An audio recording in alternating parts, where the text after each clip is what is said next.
The mutual aid tendency in man has so remote an origin and is so deeply interwoven with all the past evolution of the human race that it has been maintained by mankind up to the present time, notwithstanding all the vicissitudes of history.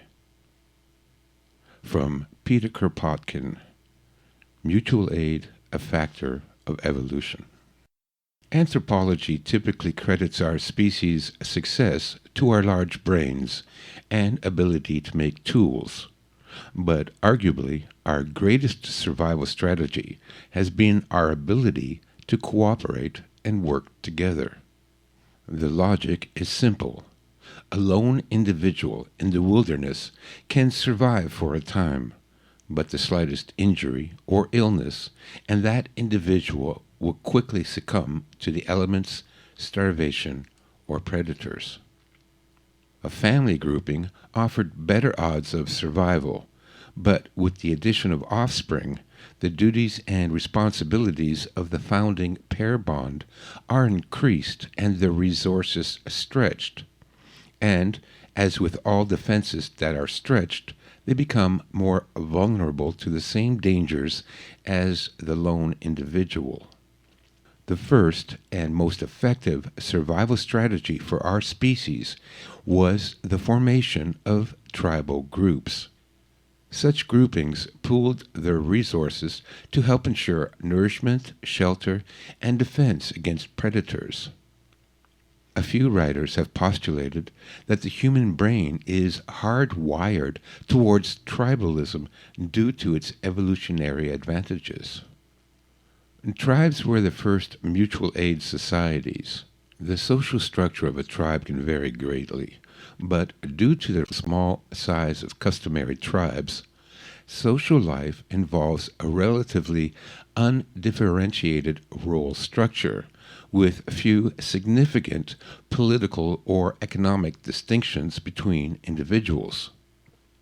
Traditional tribal societies tend to have a chief or headman, also known as the big man, but their authority was always subject to the approval of the rest of the tribe, especially the tribal elders.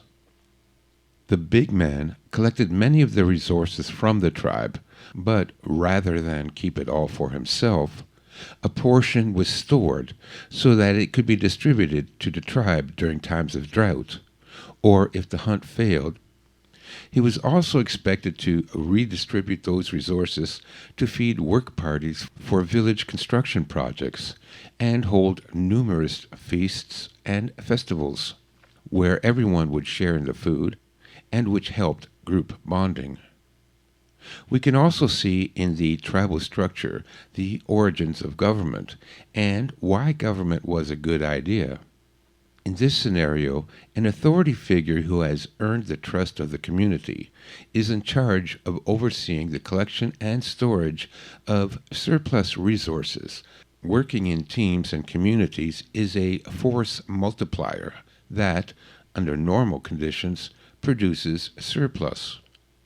This surplus is pooled in order to sustain the community during difficult conditions. Some of the surplus is used for projects that would benefit the community as a whole, such as digging wells, building fences for livestock, or walls for defense. The tribal organization is often cited as an ideal system that validates such political systems as socialism and communism. However, as we shall see later in this chapter, such political systems have been a disaster. The problem lies in the fact that the tribal system is not scalable. Just because a system works with a group of 100 people does not mean it will work with thousands or millions of people. There are three reasons a utopian tribal structure cannot work on a large scale. The first is trust. In a tribal society, members of the tribe choose leaders because they all know that person intimately. They have worked together, shared together, and lived together. Their trust is based on first-hand knowledge. Their leaders have earned the trust of their fellow tribesmen. In a nation-state, the vast majority of citizens would never have spent any time with, let alone even met in person, their leaders. It would be impossible for citizens to develop trust and confidence in any political leader without direct experience. That so many do is a fault of our species that can perceive abstractions as reality. In a nation-state, we must base our trust in what such leaders say in public. Thus, such a system guarantees that all leaders will be liars at best, or, more likely, psychopaths. Second, in a tribe, all members would have access to the head man and council of elders to ask for help, vent their grievances, or offer solutions. In a nation-state, it would be ludicrous to imagine that an ordinary citizen would be able to have a one-on-one talk with any political official.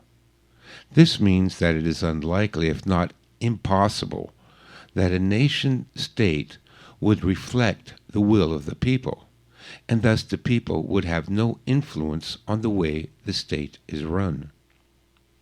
Finally, in a tribal society, should the leadership be incompetent or making decisions that the tribe is in vast opposition to, they could remove their leaders from power in a day.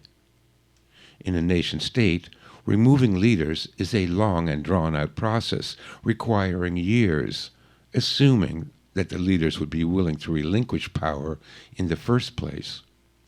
Thus, the damage such governments do cannot be prevented or remedied quickly. This guide includes the best lessons gleaned from the study of tribal societies. Similar to tribal organizations, the following community plans are based on relatively undifferentiated roles with no hierarchy. Certain individuals will have a greater affinity and ability for fulfilling certain roles within the tribe, and their expertise may be deferred to in situations where decisions between tribal members are at a stalemate. However, there is no hierarchy that must be obeyed. In addition to kinship and extended family relations, another important factor to the formation of a tribe is shared values, customs, and ideology. This is a crucial factor to social cohesion, and any attempt at forming a community would need to ensure that members, if not sharing kinship, should at least share the same values and ideology. Indeed, shared ideology forms stronger bonds than kinship, as anyone from a large family can tell you. In times of social collapse, evolutionary instincts will drive people to form tribal associations again for mutual survival. Those that cannot find a tribe to belong to, or find one too late, will find it much more difficult to survive.